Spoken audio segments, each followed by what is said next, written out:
नमस्कार दोस्तों, मैं ओम प्रकाश स्वागत करता हूं आप सभी का आपके अपने इस YouTube चैनल पर। दोस्तों, आज हम मैथमेटिक्स की क्लास में पढ़ने जा रहे हैं पार्टनरशिप यानी कि साझा। क्या होता है पार्टनरशिप? इसके लिए यदि हम समझने की कोशिश करें तो पार्टनरशिप यानी कि साझेदारी, और साझेदारी हमेशा कब होती है? जब कोई व्यक्ति दो या दो से अधिक हों और उनके बीच में अपनी अपनी पूंजी लगाकर कोई व्यापार या किसी भी प्रकार का व्यापार करते हैं, तो इस कार्य में उनको साझा या साझेदारी कहते हैं। यानी कि कुछ लोग हैं, जैसे मान लीजिए कि ए कोई व्यक्ति है, बी कोई व्यक्ति है और सी कोई व्यक्ति है। इन लोगों ने अपने अपने पास 1,000 रुपए रखे और इन 1,000 से इन तीनों लोगों ने मिलकर एक किसी काम को करना शुरू किया।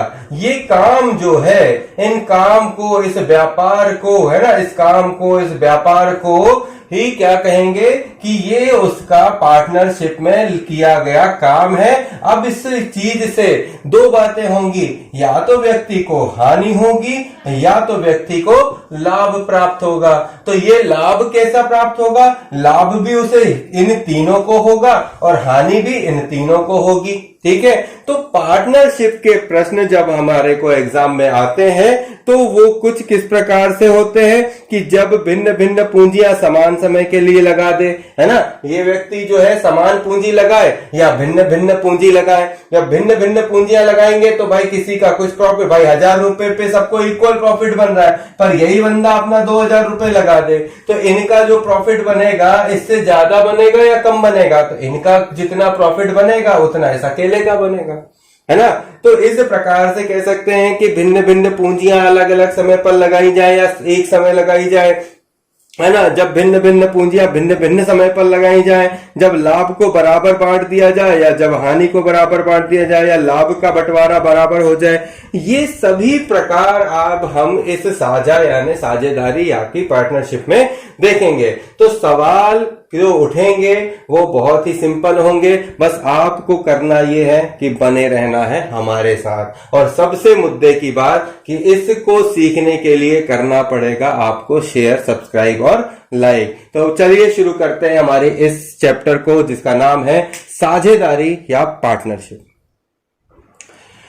ये पहला प्रश्न लिया है और ये प्रश्न है शारदा अंक गणित की अभ्यास के प्रश्नों की, और जिसका टॉपिक है जब भिन्न भिन्न पूंजियां समान समय के लिए लगाई जाएं। यानी कि लोग होंगे जो अलग अलग पूंजियां लगाएंगे। सबसे पहले अपन सवाल में देखते हैं, एक एग्जांपल लेते हैं कि राम, श्याम और मोहन, है ना, एक राम है, एक श्याम है और एक मोहन है। राम, श्याम और मोहन ने क्रमशः 15,000, 18,000 और 21,000 रुपए जो है लगाकर एक व्यापार शुरू किया। एक वर्ष के अंत में, मतलब इन सभी ने कितने समय के लिए लगाया? एक वर्ष के लिए। एक वर्ष के अंत में कुल 90,000 रुपए का लाभ हुआ। तो कितना प्रॉफिट हुआ? 90,000 रुपए। 90,000 रुपए का प्रॉफिट हुआ। कब? जब इन लोगों ने ये पैसे लगाए और लगाने के बाद एक साल तक काम किया, और एक साल तक काम करने के बाद जब उनने कैलकुलेट किया तो उन्हें ये पता चला कि इन तीनों के लगाए पैसों से 90,000 रुपए मिल गए हैं। तो बताओ कि मोहन को कुल कितने रुपए लाभ के रूप में प्राप्त हुए? बात समझ में आ रही है? आप ये मानिए, समझिए कि जैसे मान लीजिए कि एक सर्कल है, इस सर्कल से इतना किसी ने लगा दिया, इतना किसी ने लगा दिया और इतना किसी ने लगा दिया, है तो पूरा इसी का हिस्सा।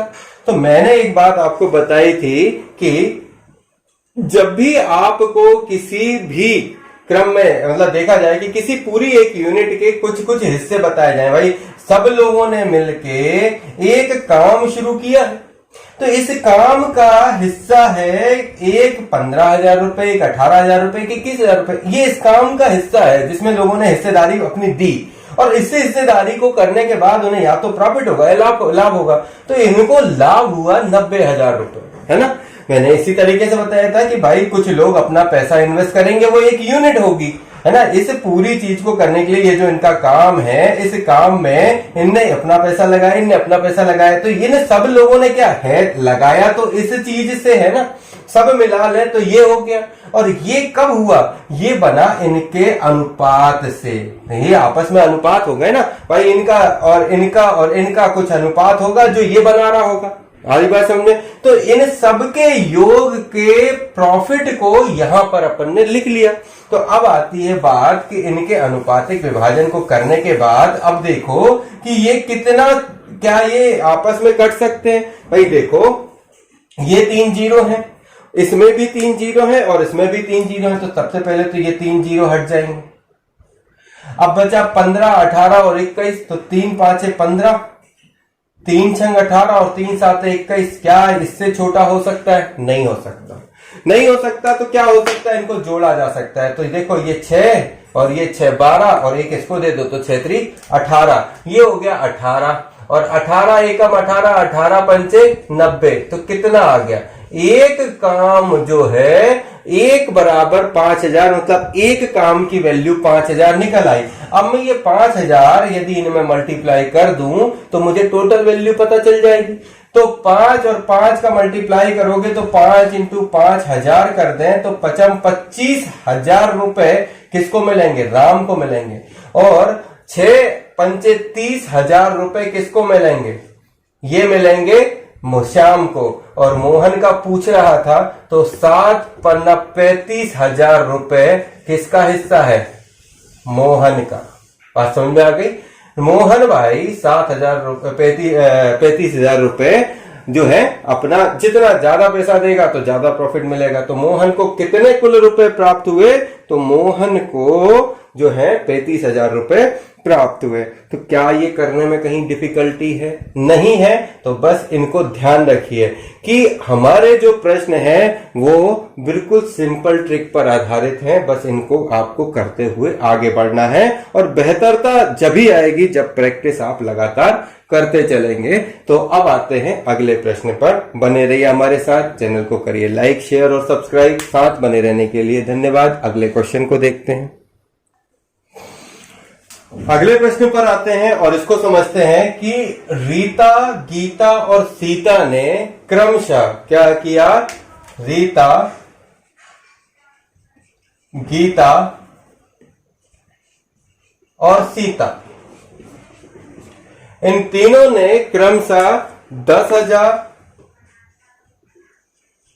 12,000 और 14,000 रुपए का निवेश किया और साझे में एक व्यापार शुरू किया। जब सब लोगों ने मिलकर, तीनों लोगों ने मिलकर अपना अपना पैसा लगाया और साझेदारी में एक व्यापार शुरू किया, यानी कि इनसे इनको प्राप्त होगा या तो लाभ या तो हानि। और जितने समय के लिए लगाया, लगाने के बाद इनमें पूछ रहा है कि सीता को कुल कितने रुपए प्राप्त हुए। तो अनुपातिक विभाजन के द्वारा ही इंडिविजुअल हम किसी के लाभ को ज्ञात कर सकते हैं। भाई हमें कुल पैसे इतने दे दिए और इतने पैसे दे देने के बाद हमने क्या किया? इन्वेस्ट कर लिया। इन्वेस्ट कर देने के बाद एक अमाउंट यहां पर निकल कर आ गया। इस अमाउंट को इन लोगों का कितना हिस्सा है ये कैसे पता चलेगा? जब इनके अनुपात आपके पास होंगे, यदि इनकी वैल्यू का अनुपात आप बना लें तो इनके अनुपातिक विभाजन से ही आप इनके प्रॉफिट और लॉस को इंडिविजुअली बता सकते हो। तो बात समझ में आ रही है कि हम अनुपात कब लगाते हैं? जब हमें इंडिविजुअली क्या करना हो, उसके अनुपात या उसके प्रॉफिट या लॉस को निकालना हो तो हम उस टोटल वैल्यू को क्या करते हैं? अनुपातिक विभाजन करते हैं। तो अनुपातिक विभाजन करने का कारण हमें इनका कैलकुलेशन निकालना है और वो भी इंडिविजुअल। ठीक है, अब यहां तक बात हमने बताई। तो अब क्या करें भाई? इनके प्रॉफिट को निकालना है तो इनमें अनुपात लगा दो। लगा दिया, ये डंडी हमने मार दी। क्यों? क्योंकि ये बता रहे हैं कि 2 वर्ष की अवधि तक जब इनने अपना पैसा लगाया तो इनको 7200 रुपए प्राप्त हुए। 7,000 नहीं, 72,000 रुपए इन्हें लाभ के रूप में प्राप्त हुआ। लाभ के रूप में प्राप्त हुआ। तो बताओ कि सीता को कितने रुपए प्राप्त हुए? तो प्रोसेस वही रहेगी। अब क्या करो? इसको छोटा कर लो ताकि कैलकुलेशन आसान हो जाए। इन्हें को भी जोड़ के उसके बराबर कर दोगे तो भी वही आएगा, चाहे आप इसको छोटा कर लो, क्योंकि अनुपात में हम क्या करते हैं? वैल्यू को कम करके कर लेते ताकि हमें जोड़ने घटाने में दिक्कत ना आए। देखो ये 3 जीरो, ये 3 जीरो, ये 3 जीरो, तीनों मिल गए, बात खत्म। अब ये 2 पंचे 10, 2 छंग 12 और 2 सत्ते 14, ठीक है। 5, 6 और 7 हमारे सामने मिल गया। तो अब 5:6:7 इनको देखो तो 6 और 6 12 और 6 18, 18 यहां पर आ गया, 18 और ये कितना हो गया, तो 18 चौके 72, मतलब 1 बराबर 4000 हर व्यक्ति के लिए एक। अब ये पूरे अनुपात में 1 बराबर 4 वैल्यू है, तो हमारे पास 1 बराबर 4 वैल्यू जब निकल आई तो क्या हो गया, इन संख्याओं से मल्टीप्लाई करेंगे और उनकी इंडिविजुअल वैल्यू पता चल जाएगी। तो 4 पंचे 20,000 रुपए टोटल इनको मिल गए। कितने, 20,000 रुपए। इसने 10,000 लगाए थे, इसको फायदा 2 साल में कितने का हो गया, 20,000 का हो गया, है ना। और 4,000 का 6 से 6 चौको 24,000 रुपए, 24,000 रुपए। इसने 12,000 लगाए थे, इसको डबल प्रॉफिट हुआ 24,000। इसने 10 लगाए थे, इसको डबल प्रॉफिट हुआ 20,000 रुपए। इसने 14 लगाए थे, है ना, तो 7 चौके 28,000 रुपए इसको प्रॉफिट प्राप्त हुआ। तो कितना लाभ हुआ सीता को, तो सीता को लाभ हुआ 28,000 रुपए, और यही आपका आंसर हो जाएगा, बन जाएगा। इस तरीके से सवालों को करना बहुत आसान है और इन मेथड को आप अपने दिमाग में सेट कर लेना। देखिए अगले सवाल को समझिए। अगला सवाल क्या कहता है, दो व्यक्ति हैं, इन्होंने 3 वर्ष तक साझे में व्यापार करके क्रमशः 50,000 और 60,000 रुपए लाभ के रूप में प्राप्त किए।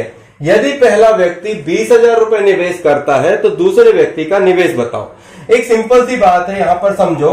यहां पर क्या कह रहा है, यहां लागत बराबर, यहां पर क्या हो रहा है, हम लागत लगाएंगे, है ना, और उसके बराबर या तो प्रॉफिट होगा या फिर लॉस होगा, है ना। तो लागत बराबर ही प्रॉफिट लॉस होगा। बात समझ में आ रही है। तो मैं यहां पर यदि इस चीज को पुटअप करूं तो मेरे को 2 व्यक्तियों ने 3 वर्ष तक साझे में व्यापार करके 50,000 और 60,000 रुपए का लाभ प्राप्त हुआ, ऐसा अपन को मिल रहा है लिखा। तो प्रॉफिट हो रहा है कितने का, 50,000 और 60,000 को। व्यक्ति कितने थे, 2, तो प्रॉफिट भी कितने का मिल रहा है, 50,000 का एक को मिल रहा है और दूसरे को 60,000 का मिल रहा है। लेकिन दोनों के अलग अलग प्रॉफिट है, तो किसमें आ जाएंगे, अनुपातिक विभाजन में आएंगे। सेम वही बात, जब व्यक्ति अपना प्रॉफिट और लॉस पाएगा तो उसी प्रकार से उसकी लागत भी लगेगी। तो लागत क्या कह रहा है कि यदि पहला व्यक्ति 20,000 लगाता है, तो यदि पहला व्यक्ति 20,000 रुपए लगाता है तो दूसरे व्यक्ति ने क्या लगाया जो उसको 60,000 रुपए मिल गया। भाई पहले व्यक्ति ने पैसे लगाए इतने और प्राप्त हुआ उसको इतना, मतलब 20,000 लगा के 50,000 रुपए कमाया, 30,000 रुपए की बल्ले बल्ले 3 साल में। दूसरे व्यक्ति ने 30 रुपया लगाया और 60,000 रुपए पा गया। अब ये कैसे पता चलेगा, तो भाई ये व्यक्तियों ने जो पैसा लगाया था ये टोटल कैलकुलेट प्रॉफिट था, जिसको इंडिविजुअली अनुपात से ही किया गया होगा। इसे अनुपातिक रूप से यदि रख दिया जाए तो इनका कैलकुलेशन कर सकते हैं हम। कैसे, देखिए, जब अनुपात में संख्या है तो अनुपात को अनुपात में ही बटे में कन्वर्ट कर दो। 20,000 बटा x बराबर 50,000 बटे 60,000। ये 3 जीरो, ये 3 जीरो, ये 1 जीरो, ये 1 जीरो, सब चला गया। अब क्या बचा यहां पे, 20,000 बटा x बराबर निकालें तो क्या आएगा, x बराबर ये 20,000 नीचे आ जाएगा, है ना। तो हम इसको क्या कर सकते हैं, x इधर ले जाते हैं, 20,000 इंटू 6 डिवाइड बाय 5, ऐसा कर सकते हैं। अब इसको कैलकुलेट कर लो, 5 चौके 20 और 1 2 3 और 6 चौके 24 और 1 2 3, x बराबर 24,000 रुपए जो है इस व्यक्ति ने लगाए थे, जिसे 60,000 रुपए प्राप्त हुआ। तो ये बात अच्छे से समझ में आ गई हो तो करिए चैनल को सब्सक्राइब, चैनल को लाइक, चैनल को शेयर, है ना। अगले क्वेश्चन पर देखते हैं। देखिए यहां पर सवाल कह रहा है कि 3 साझेदार हैं और जिन्होंने 60,000, 90,000 और x रुपए लगाकर 6 महीने तक व्यापार किया। तो यहां पर अपन देखते हैं 3 साझेदारों ने क्या किया, ये 60,000,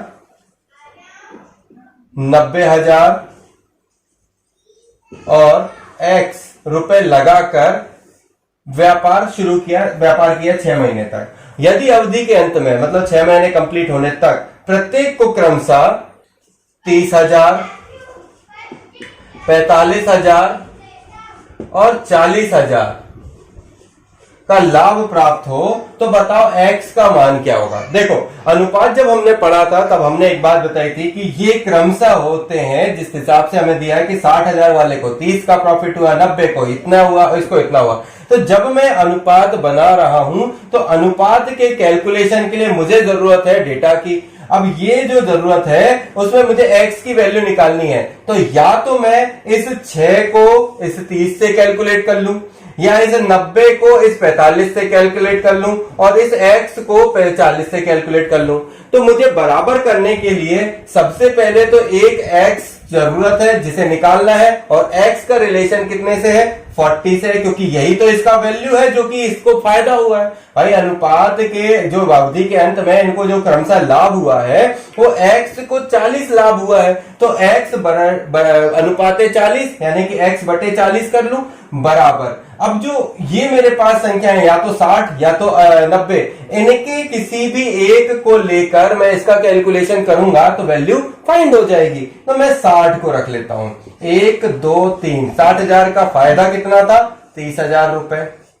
कैलकुलेशन करना है, ये 3 जीरो, ये 3 जीरो, ये 1 जीरो, ये 1 जीरो, x बराबर निकालना है तो x बराबर क्या निकल आएगा, देखिए x इज इक्वल टू क्या हो जाएगा, ये 40 को 6 से 6 इंटू 40, 1 2 3 डिवाइड बाय 3, 3 1 कम 3, 3 दूनी 6 और 4 दूनी 8, तो x बराबर 8। जो x बराबर वैल्यू आई वो हमारे सामने क्या आ गई, 80,000 रुपए, जो है इस x की वैल्यू थी जो उसने पैसे लगाए थे, जिससे उसे फायदा कितने का हुआ, 40,000 रुपए का फायदा हुआ। बात समझ में आ गई। तो जो हमारे पास कैलकुलेशन होता है, हम चाहते तो 60 की जगह 90 और 45 को भी रख सकते थे, तो वो उससे भी हमारे यही वैल्यू निकल कर आती, चाहे तो निकाल कर देख लीजिएगा। तो सवाल हमारे सामने जिस भी प्रकार से आएंगे उनको करने का जो तरीका है वो हमारा यही रहना चाहिए कि सबसे पहले कोई एक वैल्यू है जिस वैल्यू के तहत हमें ये अनुपात बनाए गए हैं। अनुपात बनाने का कारण है कि कोई एक संख्या जिसमें से सभी लोगों ने मिलकर इन्वेस्ट किया और इससे इनको किसी को कुछ ना कुछ फायदा हुआ, ये अनुपातिक विभाजन उनका फायदा है, तो ये अनुपातिक विभाजन उनकी लागत है। लागत बराबर लाभ या हानि बराबर जो भी आपका सामने लाभ और हानि आ रही, तो लागत बराबर कुल मूल्य और कुल मूल्य से निकली लाभ हानि, तो जितने ने जो लगाया उससे फायदा कितना हुआ, तो ये निकलेगा उसके अनुपातिक विभाजन से। और आई होप सो कि ये बात मैं जब से समझा रहा हूं ये आपको समझ में आई होगी। तो चलिए मिलते हैं अगले वीडियो में और करेंगे चर्चा इस साझेदारी पार्टनरशिप के प्रश्नों पर। बहुत ही बढ़िया जो है, आपको मजा आने वाला है इसको पढ़ने में। तो चलिए मिलते हैं अगले वीडियो में, जल्दी मिलेंगे। तब तक के लिए जय हिंद जय भारत। पर जाने से पहले शेयर, सब्सक्राइब और लाइक जरूर करिएगा।